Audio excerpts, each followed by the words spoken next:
Dear student, अगर आपको भी किसी क्वेश्चन में डाउट है तो आपको उस क्वेश्चन का फोटो खींचना है और क्रॉप करना है। तुरंत 5 सेकंड में उस क्वेश्चन का आंसर वीडियो सॉल्यूशन के साथ आपको मिल जाएगा। फिर चाहे आपका क्वेश्चन होमवर्क का हो, सीबीएसई बोर्ड का हो, राजस्थान बोर्ड का हो या अदर किसी भी बोर्ड का हो, या क्लास 6 से 12 आईआईटी जेई नीट या फिजिक्स केमिस्ट्री बायोलॉजी मैथ के इन सभी सवालों का जवाब मिलेगा डाउटनेट पर। साथ ही डाउटनेट पर क्लास 9 से 12 के बच्चों के लिए लाइव क्लासेज हिंदी मीडियम और इंग्लिश मीडियम में चल रही है। 3 करोड़ से ज़्यादा बच्चे इस एप्लीकेशन पर पढ़ाई कर रहे हैं। डाउटनेट के इस एप्लीकेशन को अभी डाउनलोड कीजिए, लिंक मिलेगा डिस्क्रिप्शन में। नमस्कार दोस्तों, स्वागत है आप सभी का आपके अपने YouTube चैनल में। अगर आप कक्षा 10th के छात्र हैं और 2021 की बोर्ड एग्जाम में शामिल हैं तो ये वीडियो आपको शुरू से अंत तक देखना है, क्योंकि इस वीडियो में मैं आपको राजस्थान बोर्ड कक्षा 10 सामाजिक विज्ञान की ये बुक है और इस बुक में मैं आपको जो आपके मोस्ट इम्पोर्टेंट क्वेश्चन है जो आपके 2021 की बोर्ड एग्जाम में पूछे जाएंगे, तो उन्हीं क्वेश्चंस पर मैं आपको टिक करवाने वाला हूं।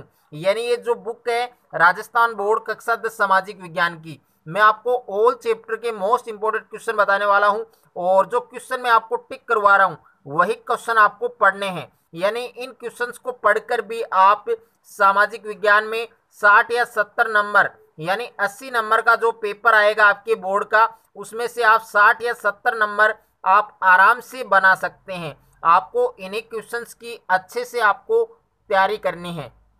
और मैंने राजस्थान बोर्ड कक्षा 10 गणित और विज्ञान की बुक में भी मैंने क्वेश्चन टिक करवा दिए हैं जो आपके मोस्ट इंपोर्टेंट क्वेश्चन थे। अगर आपने वो वीडियो नहीं देखे हैं तो उन वीडियो का लिंक आपको डिस्क्रिप्शन में मिल जाएगा, वहां से आप उन वीडियो को भी देख सकते हैं और अपनी तैयारी को और भी मजबूत कर सकते हैं।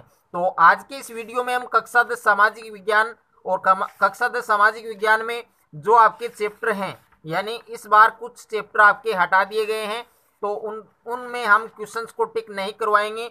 और यानी आपको जो क्वेश्चन टिक करवाया जा रहा है आपको वही टिक करना है और साथ में आपको बुक लेकर बैठना है। तो देखिए, पहला अध्याय है आपके स्वर्णिम भारत प्रारंभ से 1206 ईस्वी तक, यानी ये वाला जो चैप्टर है।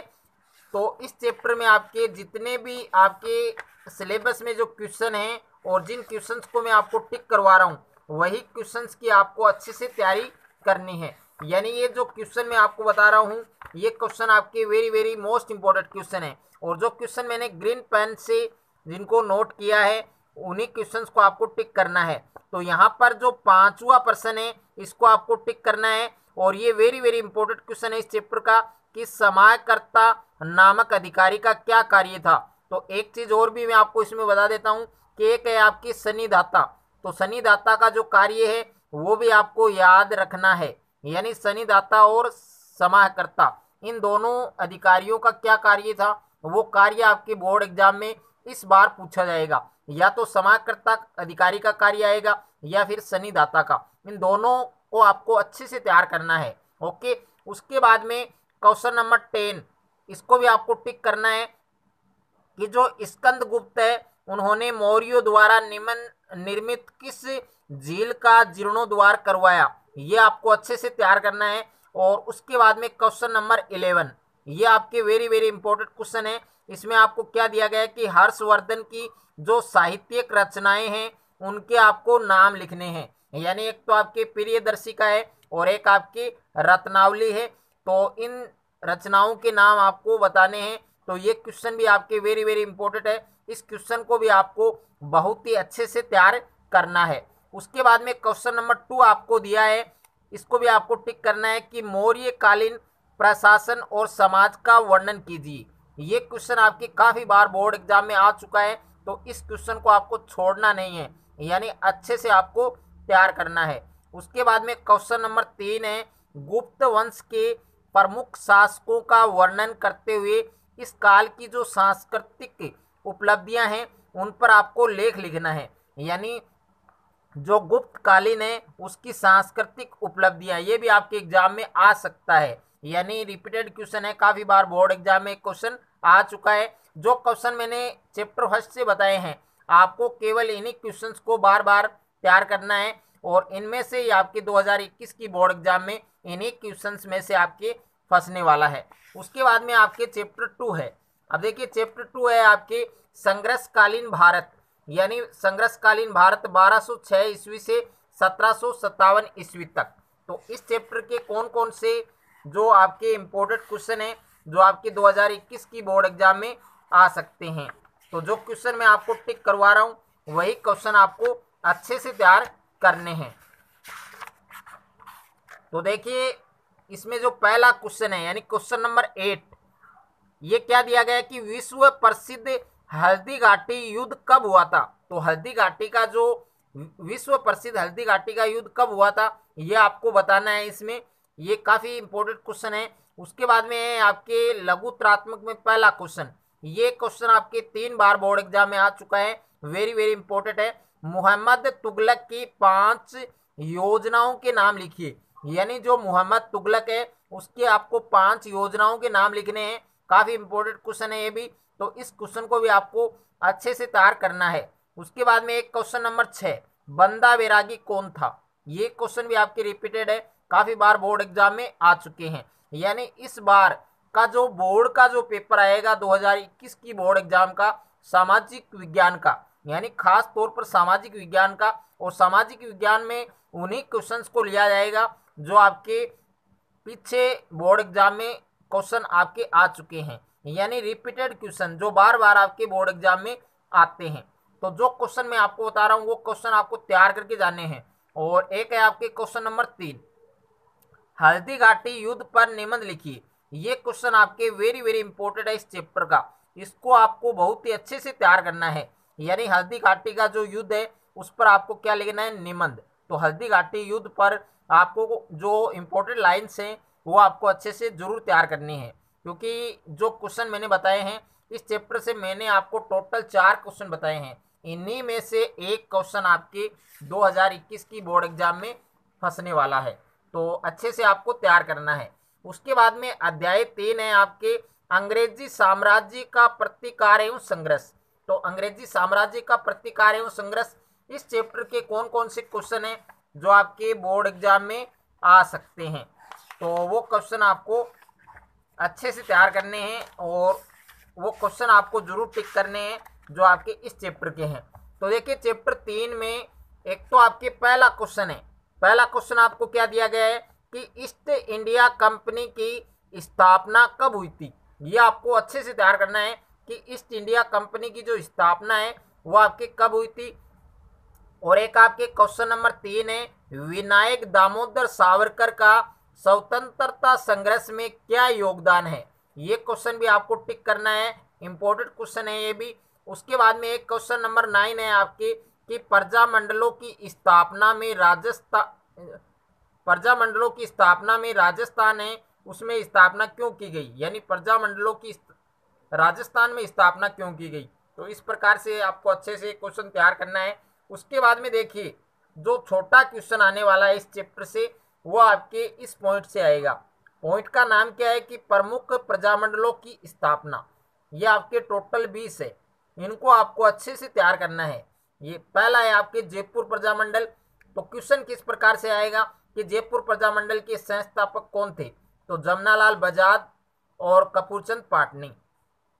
आपको पूछ लिया जाए कि मारवाड़ प्रजामंडल के संस्थापक कौन है, जय नारायण व्यास। तो इस प्रकार का क्वेश्चन आपके शॉर्ट क्वेश्चन बनता है इस चैप्टर से, तो वो आपको अच्छे से तैयार करना है। यानी ये 20 प्रजामंडल हैं और इनके संस्थापक आपको अच्छे से याद करने हैं। उसके बाद में अध्याय 4 है आपके विश्व का इतिहास। तो विश्व का जो इतिहास है ये चैप्टर आपके हिस्ट्री का है और काफी इंपॉर्टेंट चैप्टर है। इससे जो क्वेश्चन आएंगे काफी इंपॉर्टेंट क्वेश्चन पूछे जाएंगे। तो मैंने इस चैप्टर से 3 very very most important question लिए हैं जो आपको अच्छे से तैयार करने हैं। तो इसमें तीसरा क्वेश्चन है आपके आलोडन भट्टी की खोज किसने की। ये क्वेश्चन इस चैप्टर का वेरी वेरी इंपॉर्टेंट है जो आपको 1 मार्क दिला सकता है 2021 की बोर्ड एग्जाम में, यानी शॉर्ट क्वेश्चन बनता है। और एक है आपके छठा क्वेश्चन, इसको भी आपको टिक करना है। क्वेश्चन क्या दिया कि कार्बोनरी की स्थापना कब और कहाँ हुई। ये भी आपके वेरी वेरी इंपॉर्टेंट है, 1 मार्क में एक क्वेश्चन आपको मिल सकता है। यानी मैंने छोटे क्वेश्चन आपको 2 ही बताए इस चैप्टर से। पहला आपके आलोडन भट्टी खोज किसने की, दूसरा है कार्बोनरी की स्थापना कब हुई और कहाँ हुई, यह आपको याद करना है। उसके बाद में तीसरा प्रश्न इस चैप्टर का है पाम की संधि। ये नाम देखो थोड़ा अटपटा है, लेकिन ये बोर्ड एग्जाम के लिए इंपॉर्टेंट क्वेश्चन है। पाम की संधि पर आपको टिप्पणी लिखनी है, तो ये क्वेश्चन भी आपके इंपॉर्टेंट है, इसको भी आपको अच्छे से तैयार करना है। उसके बाद में देखिए चैप्टर 5 यानी अध्याय 5 है आपके लोकतंत्र यानी डेमोक्रेसी। तो इस चैप्टर के कौन कौन से क्वेश्चन हैं जो आपको इस बार तैयार करने हैं। तो देखिए पहला क्वेश्चन आपको टिक करना है, डेमोक्रेसी शब्द ग्रीक भाषा के किन किन शब्दों के संयोग से बना है और उसका प्रचलित व स्वीकृत अर्थ क्या है, यह आपको बताना है। ये क्वेश्चन काफी बार बोर्ड एग्जाम में आ चुका है, सप्लीमेंट्री एग्जाम में आ चुका है, तो अच्छे से आपको ये तैयार करना है। और एक है आपके क्वेश्चन नंबर 4 यानी लोकतंत्र के एक रूप सामाजिक लोकतंत्र का क्या अर्थ है। तो सामाजिक लोकतंत्र का आपको अर्थ पूछा जा सकता है 1 मार्क में। और एक है आपके क्वेश्चन नंबर 5 लोकतंत्र के एक रूप में नैतिक लोकतंत्र से आप क्या समझते हैं।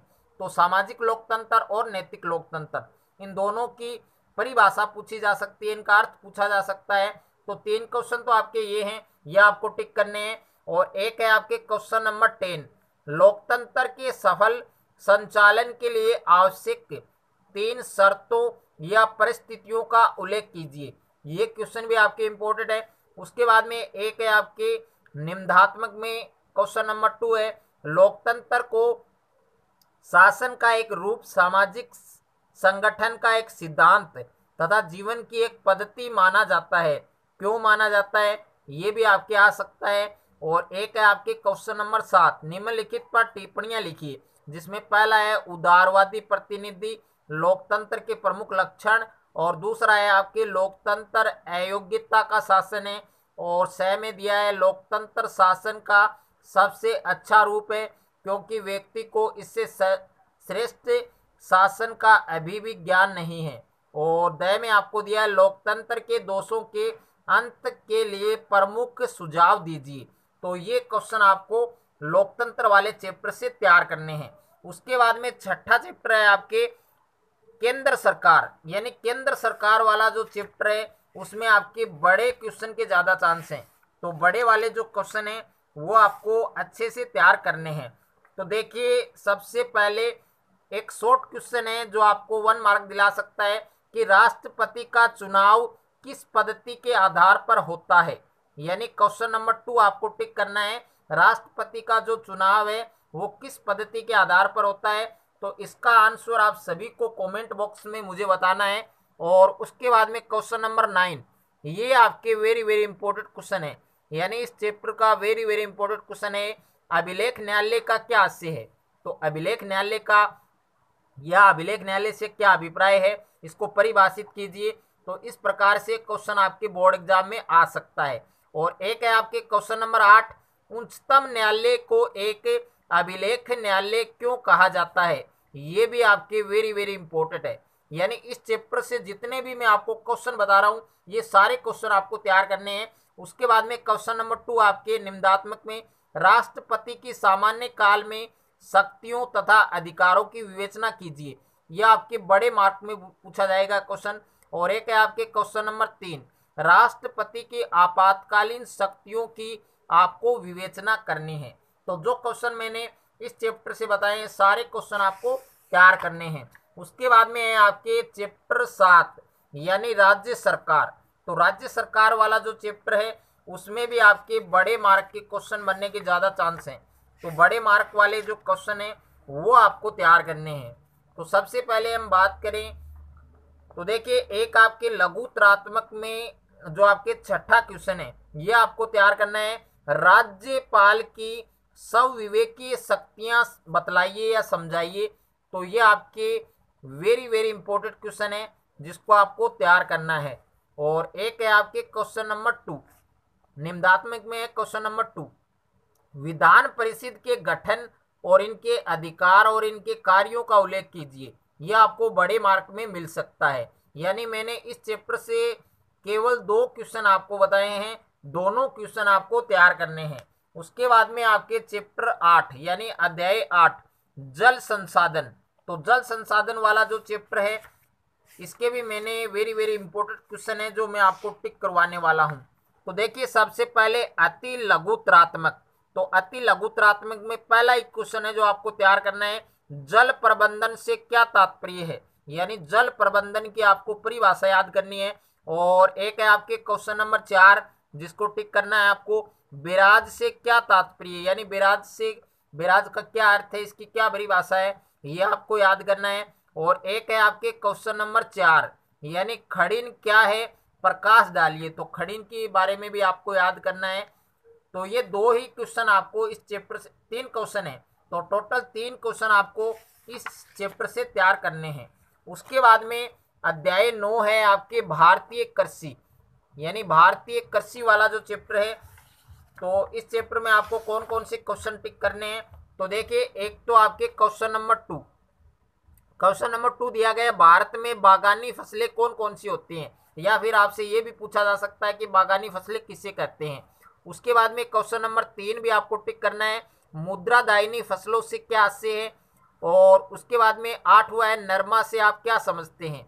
ये क्वेश्चन आपके टॉप क्वेश्चन है इस चैप्टर का, तो इसको आपको जरूर अच्छे से तैयार करना है।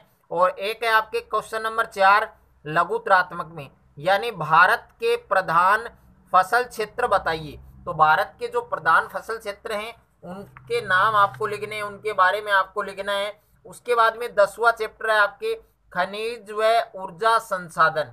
तो खनिज व ऊर्जा संसाधन, इसमें आपके कौन कौन से क्वेश्चन आएंगे, तो इससे आपके जो मानचित्र का जो क्वेश्चन है वो तो 100% आपके पूछा जाने वाला है।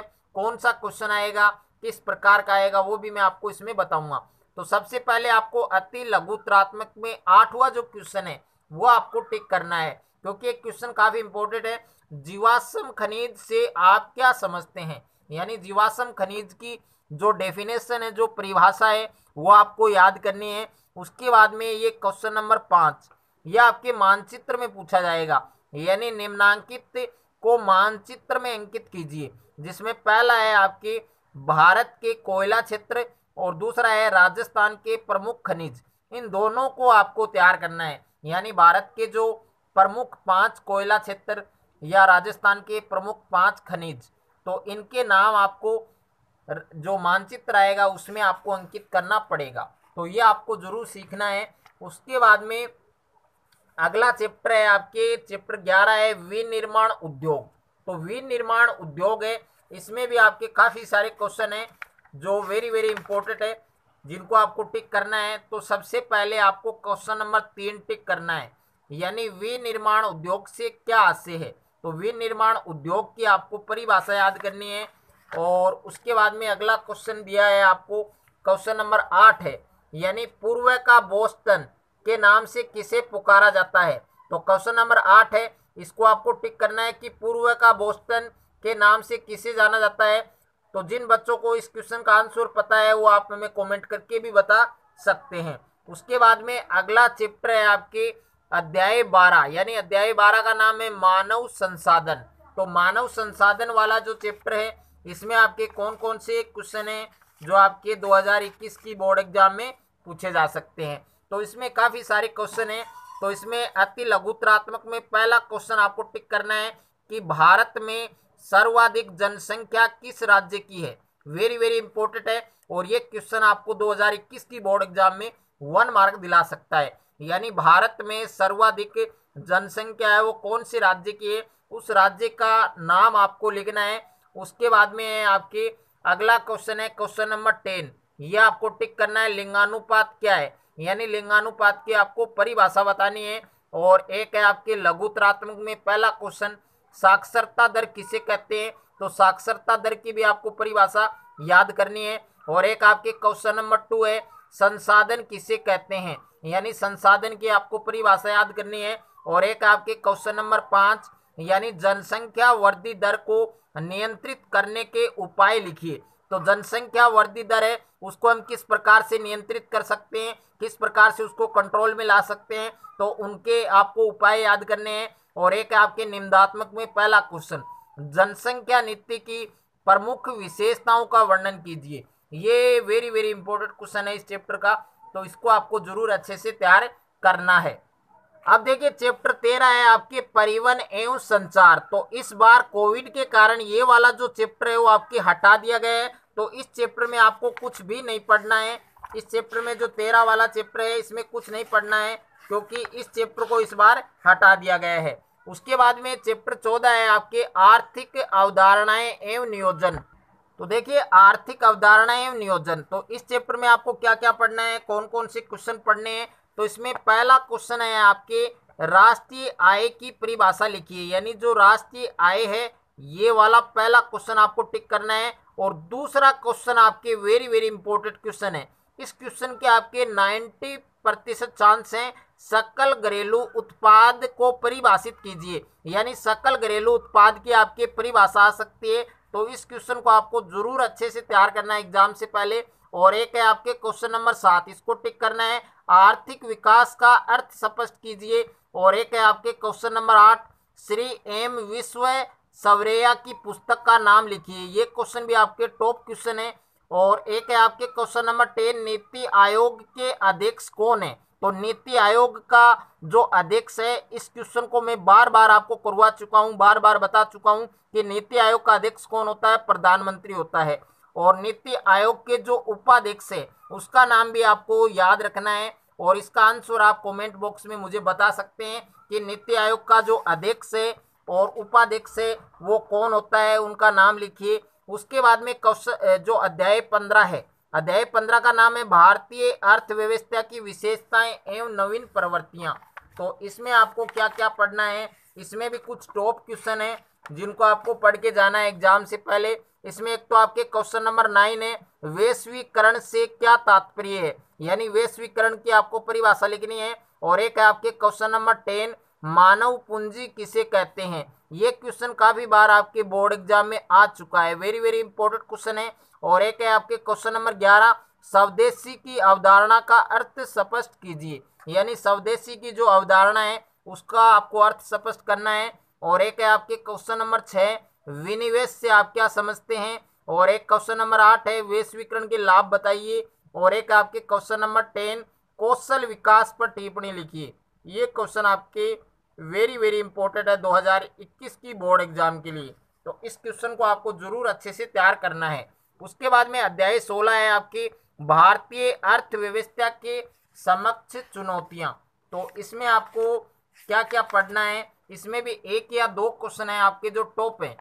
तो इसमें पहला क्वेश्चन है आपके क्वेश्चन नंबर 5, इसको आपको टिक करना है, निरपेक्ष गरीबी की अवधारणा को स्पष्ट कीजिए।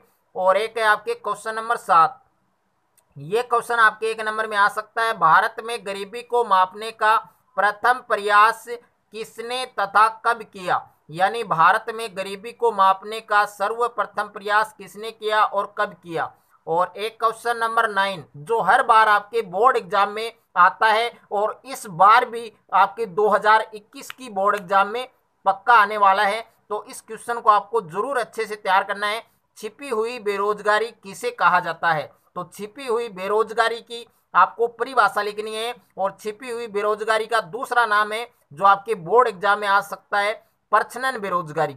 तो प्रच्छन्न बेरोजगारी की भी आपको परिभाषा लिखनी है। और एक आपके लघुत्रात्मक में पहला क्वेश्चन है, मुद्रास्फीति किसे कहते हैं, यानी मुद्रास्फीति की आपको परिभाषा लिखनी है। तो काफी इंपॉर्टेंट क्वेश्चन है। और एक है आपके क्वेश्चन नंबर 5 है, इसको भी टिक करना है आपको, निरपेक्ष तथा सापेक्ष गरीबी के मध्य अंतर बताइए। इन दोनों गरीबी के मध्य आपको अंतर है वो पता होना चाहिए। और एक है आपके क्वेश्चन नंबर 11, घर्षणात्मक बेरोजगारी से आप क्या समझते हैं। तो ये भी टॉप क्वेश्चन है जो आपके 2021 की बोर्ड एग्जाम में पूछा जा सकता है। तो इन क्वेश्चंस को आपको जरूर अच्छे से पढ़ के जाना है। उसके बाद में 17वां चैप्टर है आपके मुद्रा एवं वित्तीय संस्थाएं। तो इसमें आपको कुछ नहीं पढ़ना है क्योंकि ये कोविड के कारण इस चैप्टर को इस बार रिमूव कर दिया गया है, हटा दिया गया है। उसके बाद में अगला जो चैप्टर है आपके चैप्टर 18। अब देखिए चैप्टर 18 का नाम क्या है आपके, उपभोक्ता एवं विधिक जागरूकता तथा सूचना का अधिकार। तो इसमें कौन कौन से क्वेश्चन हैं जो आपको इस बार पढ़ने हैं। तो सबसे पहले देखिए क्वेश्चन नंबर 5 टिक करना आपको, विधिक सेवा प्राधिकरण के कितने स्तर होते हैं। और एक आपके 7वां क्वेश्चन, सूचना का अधिकार कानून देश में लागू कब हुआ था। ये वेरी इंपॉर्टेंट क्वेश्चन है। और एक आपके क्वेश्चन नंबर 8 है, 30 दिवस के अंदर सूचना नहीं मिलने पर क्या करना चाहिए। और एक है आपके पहला क्वेश्चन निम्नात्मक में उपभोक्ता अधिनियम 1986 के अनुसार उपभोक्ता कौन है। और एक आपके तीसरा क्वेश्चन, ये वेरी वेरी इंपॉर्टेंट क्वेश्चन है इस चैप्टर का, जो आपके 2021 की बोर्ड एग्जाम में आने वाला है। विधिक जागरूकता किसे कहते हैं। और पांचवा क्वेश्चन है नकल रोकने का कानून क्या है। तो ये क्वेश्चन भी आपके ज़्यादा इंपॉर्टेंट है, तो इसको आपको पढ़ना है। बाकी अगला चैप्टर आपके सड़क सुरक्षा शिक्षा, तो रोड सेफ्टी एजुकेशन का जो क्वेश्चन है वो आपके 4 नंबर का आएगा। तो यहाँ पर बीआरटी की फुल फॉर्म आपको जरूर पढ़ के जानी है, क्योंकि बीआरटी की फुल फॉर्म में ये आपके आ सकती है, 1 नंबर में आ सकती है। और लेकिन इस चैप्टर से आपके 4 नंबर का क्वेश्चन आने वाला है। तो देखिए एक क्वेश्चन आपके, ये क्वेश्चन नंबर 3, बस लेन का क्या तात्पर्य है और इन्हें अलग क्यों किया जाता है। तो ये क्वेश्चन मुझे ज़्यादा इंपॉर्टेंट लगा, इसलिए मैं आपको टिक करवा रहा हूँ, अच्छे से आपको टिक करना है। उसके बाद में अध्याय 20 है आपकी स्वच्छता एवं ठोस कचरा प्रबंधन। तो इसमें आपको क्या क्या चीज़ें पढ़नी है जो आपके इम्पोर्टेंट है। तो देखिए इसमें सबसे पहले आपको क्वेश्चन नंबर 5 तैयार करना है, ठोस कचरा प्रबंधन कहाँ तक सीमित है। और एक आपके 8वां क्वेश्चन, वनस्पति खाद किसे कहते हैं, ये ज़्यादा इंपॉर्टेंट है, तो इस क्वेश्चन को आपको अच्छे से पढ़ना है। और एक आपके क्वेश्चन नंबर 4 है, ठोस कचरा प्रबंधन कार्यक्रम के क्या उद्देश्य हैं। और 5वां भी आपके ठोस कचरा प्रबंधन के लिए कौन कौन से उपाय किए गए हैं। और एक 6ठा है, ठोस कचरा प्रबंधन से कौन से लाभ होते हैं। तो जो मैंने इस बुक में जो क्वेश्चन मैंने टिक करवाए हैं, अगर आपने वो क्वेश्चन अच्छे से तैयार कर लिए तो आप 80 में से 60 या 70 नंबर लाने से आपको कोई भी नहीं रोक सकता है। यानी 60 या 70 नंबर आप आराम से सामाजिक विज्ञान में फोड़ सकते हैं। तो आपको ये सारे क्वेश्चन अच्छे से तैयार करने हैं।